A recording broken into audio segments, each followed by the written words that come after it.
Om Shanti. Good morning. अव्यक्त मुरली 19 दिसंबर 2021। बाबा की मीठी मीठी मुरली हम मीठे मीठे बच्चों के मीठे मंथन शुरू करने से पहले सर्वशक्तिमान प्यारे बाबा की सर्व शक्तियों भरी किरणों के नीचे बैठ जाए और महसूस करते हैं कि मैं मास्टर सर्वशक्तिमान हूं।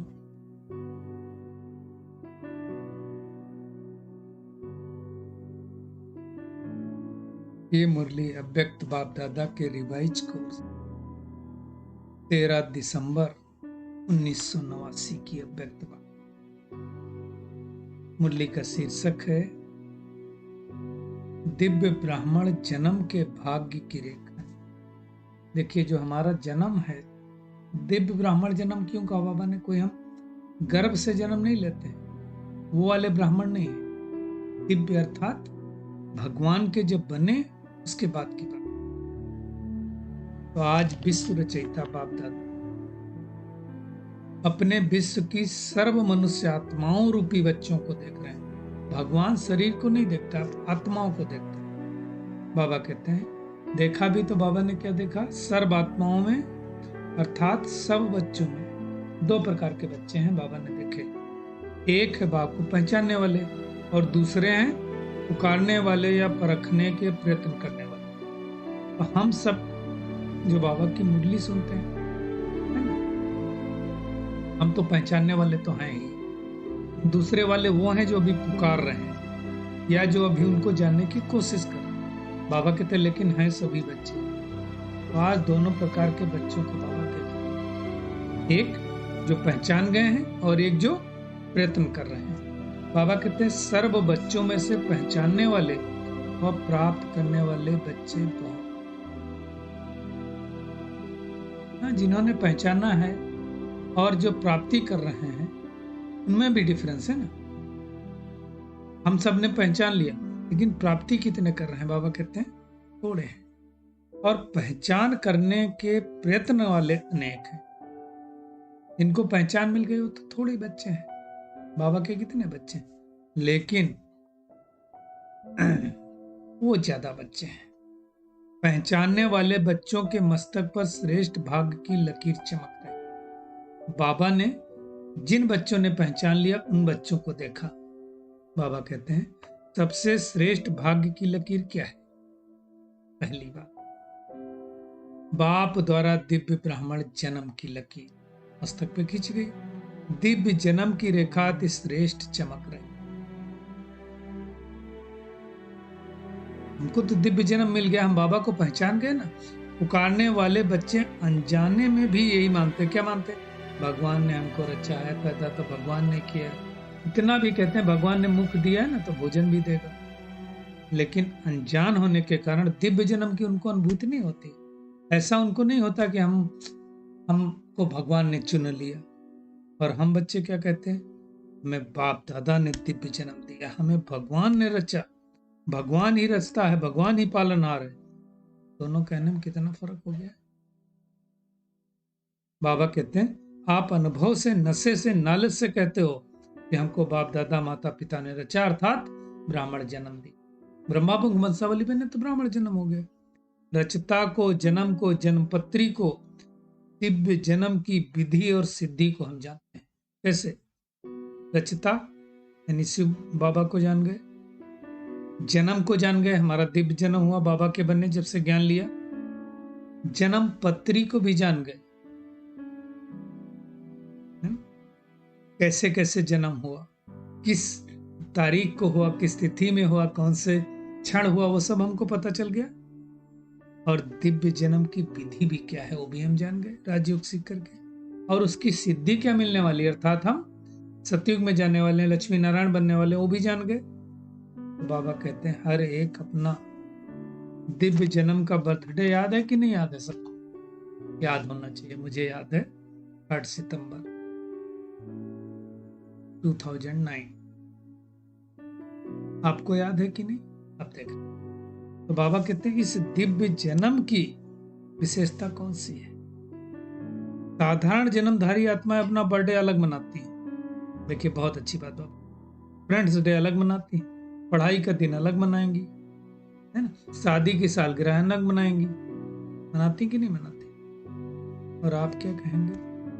आपका बर्थडे भी वही है, मैरिज डे भी वही, पढ़ाई का दिन भी वही। जिस दिन हमको बाबा का ज्ञान मिला तो क्या हो गया? फिर हमारा जन्म उसी दिन हो गया, है ना, बर्थडे वही हो गया ना।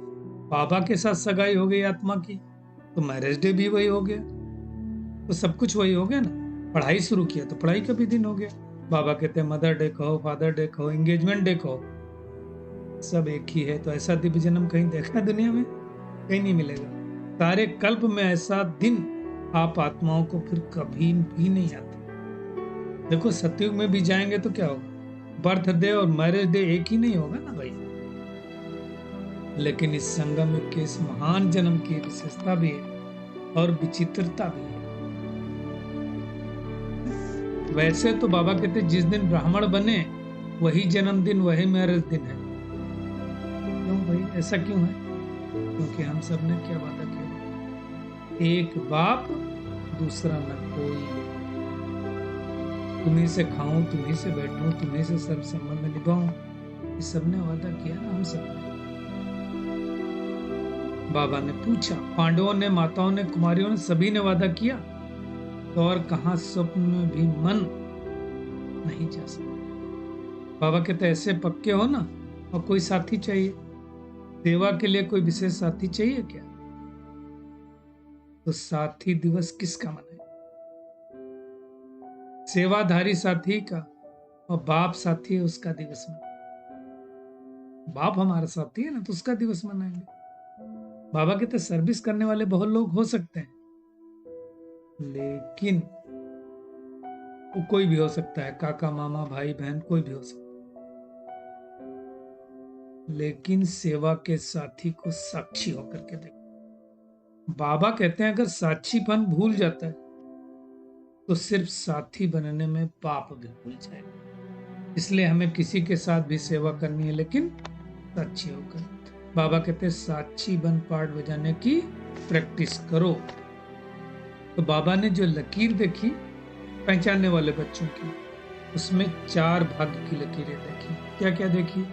पहली लकीर दिव्य जन्म की रेखा, दूसरी लकीर दिव्य जन्म हुआ, उसके बाद क्या हुआ? परमात्मा पालना की रेखा हो गई। ज्ञान मिला, कोर्स किया, दिव्य जन्म हो गया। परमात्मा पालना, मुरली सुनने लगे, बाबा की शक्तियां मिलने लगी तो पालना हो गई। और तीसरा क्या है? परमात्मा पढ़ाई की रेखा, वो भी तो हम पढ़ाई पढ़ने लगे। और चौथी फिर क्या हुआ? हम सेवा करने लगे तो निस्वार्थ सेवा की रेखा हो गई। बाबा कहते सभी के मस्तक में चारों ही भाग्य की रेखाएं चमक रही, लेकिन चमक में और सदा एक रस वृद्धि को प्राप्त करने में फर्क होने के कारण चमक में अंतर दिखाई देता। सबकी एक जैसी नहीं चमकती है ना, बहुत थोड़ों की चमकती है। बाबा कहते बीच बीच में कोई ना कोई बात में भाग्य की लकीर या तो खंडित होती है, चमक कम हो जाती या स्पष्ट कम होती। बाबा कहते कोई की एक रस होती है, कोई की नहीं होती है ना। बाबा ने कहा दिव्य जन्म तो सभी ने लिया, लेकिन दिव्य जन्म की रेखा खंडित होती व स्पष्ट नहीं होती है। क्यों? क्योंकि अपने जन्म के धर्म में अखंड नहीं चलते, तो उनके भाग्य की लकीरें फिर क्या होता है? खंडित होती जाती है। बाबा कहते धर्म क्या है और कर्म क्या है, तो तुम जानते हो ना। ऐसे थोड़ी हम परमात्मा पालना में चल रहे हैं। बाबा कहते चाहे समर्पित हो चाहे प्रवृत्ति में हो, लेकिन बाप के डायरेक्शन में चलते हैं ना। परम्बा ने जो कुछ दिया, हम सब क्या कहते हैं? भगवान का दिया हुआ सब कुछ है, तो भगवान को अर्पण करके फिर अपने कार्य में लगाते हैं ना। ऐसे हम ट्रस्टी हैं। ट्रस्टी अर्थात सब कुछ बाप का है ना। बाबा को दे करके मान लो खाना हाथ से बनाया तो ब्रह्मा भोजन खा रहे हैं ना हम सब, तो कितने भाग्यशाली। अर्पण करना अर्थात बाप का बना, बाप का खाना। धन भी लगाते हैं तो क्या लगाते हैं? श्रीमत प्रमाण लगाते हैं, है ना, मन मत नहीं करते हैं। तो बाबा कहते हैं तो परमात्म पालना सब ब्राह्मण आत्माओं को मिल रही। पालना क्यों की जाती? बाबा कहते शक्तिशाली बनाने के लिए। माँ एक पालना बच्चे की क्यों करती? उसकी पालना से बच्चा शक्तिशाली बनता है। हम सबकी पालना कौन कर रहा है? ब्रह्मा माँ की पालना से हम मास्टर सर्वशक्तिमान हो जाते हैं। परंतु बाबा कहते हैं कोई बच्चे क्या करते हैं, इन शक्तियों को कार्य में लगाते हैं। कार्य में लगाएंगे तो और बढ़ेगी, और कोई क्या करते हैं, कार्य में नहीं लगाते तो कमजोर रह जाते हैं। तो भाग्य की लकीर उनकी। ऐसे बाबा ने पढ़ाई की लकीर के बारे में बताया। एम ऑब्जेक्ट ही हमारा है श्रेष्ठ पद पाना। बाबा तो सबको एक ही पढ़ाई पढ़ाता है, एक समय पर ही पढ़ाता है, लेकिन जो आत्मा है श्रेष्ठ ब्राह्मण जीवन का, वो पढ़ाई का, पद का,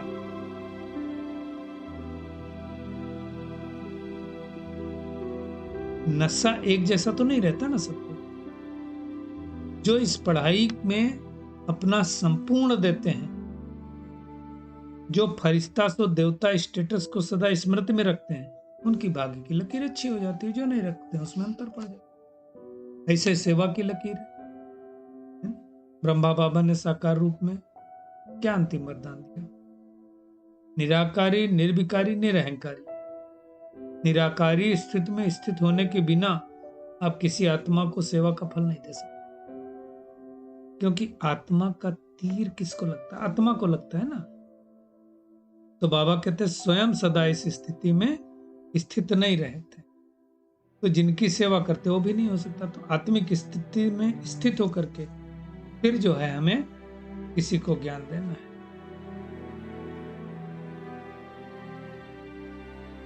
तो बाबा कहते हैं ऐसे ही निर्विकारी, कोई भी विकार का अंश न हो। अन्य आत्मा के शूद्र वंश को परिवर्तन करने वाले हम बने, अंश नहीं होगा तो हम परिवर्तन कर पाएंगे। निरहंकारी सेवा का बाबा कहते हैं अर्थ ही है फलस्वरूप बन चुकना।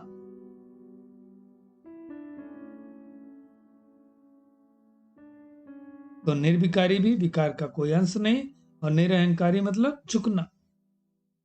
तो बाबा कहते हैं इन तीनों वरदानों को सदा प्रैक्टिकल में लाने वाले बनो। इसको कहते हैं अखंड भाग्य की रेखा। तो तीनों वरदान याद रखेंगे, निराकारी, निर्विकारी और निरहंकारी। अब बाबा कहते हैं चारों ही भाग्य की रेखाओं को चेक करो, अखंड है अखंडित। कौन सी चारों रेखाएं? एक है दिव्य जन्म की रेखा, दूसरी है परमात्मा पालना की रेखा, तीसरी है पढ़ाई की रेखा, और चौथी है सेवा की रेखा, निस्वार्थ सेवा की रेखा। ये चेक करना, खंडित तो नहीं है। बाबा कहते हैं स्पष्ट है या अस्पष्ट है। फोटो में तो कोई बन गए हम सब, लेकिन बनना है कोई में भी कोई,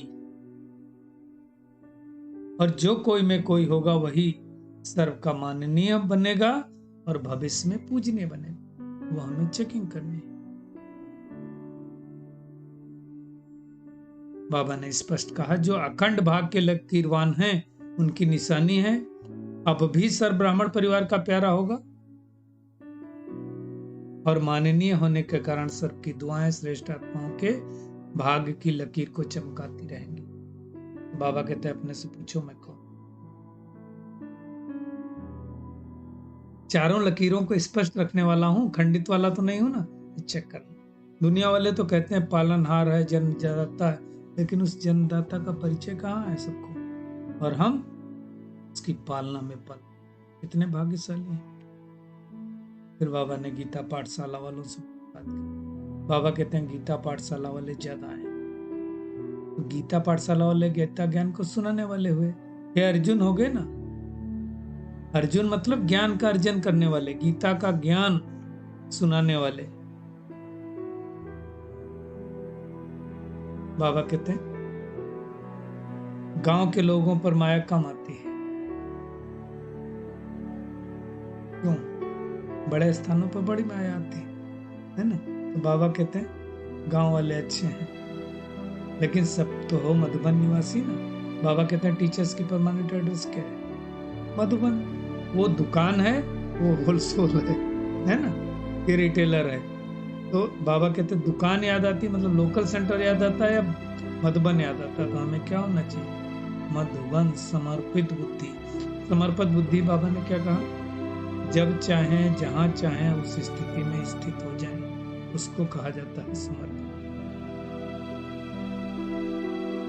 बाबा कहते हैं, कोई कोई लोग कहते हैं, टीचर्स कहते हैं, याद में बैठते हैं तो सेवा याद आती है। बाबा कहते हैं ऐसा नहीं होना चाहिए। लास्ट समय में अगर शरीरी बनने के बजाय सेवा याद आ गई तो फेल हो जाए, सेकंड का पेपर है, फेल हो जाएंगे। बाप के निर्विकारी, निराकारी, निरहंकारी के अलावा ब्रह्मा बाबा को कुछ नहीं याद आया, तो हमें भी कुछ और याद नहीं आना चाहिए। इसी से ब्रह्मा बाबा ने अंतिम स्टेज बनाई ना, बिल्कुल निराकारी रहा ना। तो सेवा में भी कैसे निराकार से साकार में आकर के करना है। तो अगर कंट्रोलिंग पावर और रूलिंग पावर नहीं है तो फिर रूलर हम नहीं बन सकते। तो इसका अभ्यास बाबा कहते बढ़ाना है, हल्का नहीं छोड़ना है। सदा ब्रह्मा बाबा को सामने रखना है और उन तीनों वरदानों को याद रखना है। फिर जोन वालों से बाबा ने मुलाकात की, महाराष्ट्र ग्रुप वालों से। बाबा कहते हैं सभी भरपूर हो, अपने को खाली तो नहीं समझते। अगर बुद्धि खाली होगी तो उसकी जगह लेने के लिए कुछ ना कुछ आ जाएगा। इसलिए बाबा कहते हैं बुद्धि को भरा रखो, खाली नहीं रखो तो माया की मार्जिन खत्म हो जाएगी, है ना। ये नहीं सोचो 2-3 वर्ष बाद हम बन जाएंगे। हमारा स्लोगन क्या है? अभी नहीं तो कभी नहीं। तो क्या करना है? एक तो आज सारा दिन हमारे मस्तक पर 4 रेखाएं, दिव्य जन्म की रेखा, परमात्मा पालना की रेखा, परमात्मा पढ़ाई की रेखा, निस्वार्थ सेवा की रेखा। ये चारों रेखाएं हमेशा चमकती रहती, खंडित तो नहीं होती। और दूसरी बात, स्पष्ट रूप से नजर आती हैं कि नहीं, उसकी चेकिंग करना है ना। और हमारा दिव्य जन्म है, उस जन्म को हमेशा मनाना है। आज का बाबा का वरदान है, समय और संकल्प सहित अपने सर्व खजानों को बिल करने वाले मोहजीत भो। बाबा कहते जैसे बच्चे को सब कुछ बिल किया जाता, वैसे आप लोग भी बाप को अपना वारिस बनाकर सब कुछ बिल कर दो तो बिल पावर आ जाएगी। बुद्धि से समर्पण की बात है ना। इस बिल पावर से मोह क्या होगा? स्वतः ही नष्ट हो जाएगा। जैसे साकार बाप ने पूरा ही अपने को बिल किया, ब्रह्मा बाबा ने तो सब कुछ दे दिया, वैसे आप लोगों की जो स्मृति है, समय और संकल्पों का खजाना है, उसे बिल कर दो। सब कुछ भगवान के अर्पण, जो बाबा बोलेगा वही करना है। अर्थात श्रीमत प्रमाण सेवा में लगाओ तो मोहजीत बंधन मुक्त बन जाएंगे। बाबा के श्रीमत अनुसार हमको जो कुछ करना है, पूछ के करना है। स्लोगन है, 1-2 का स्नेही बनने के लिए सरलता और सहनशीलता का गुण। आज महीने का 3रा रविवार है, इंटरनेशनल मेडिटेशन डे है। तो हम सभी लोग शाम को सामूहिक रूप से अवश्य योग करेंगे। चलिए परमात्मा पेड़ों के नीचे और महसूस करें,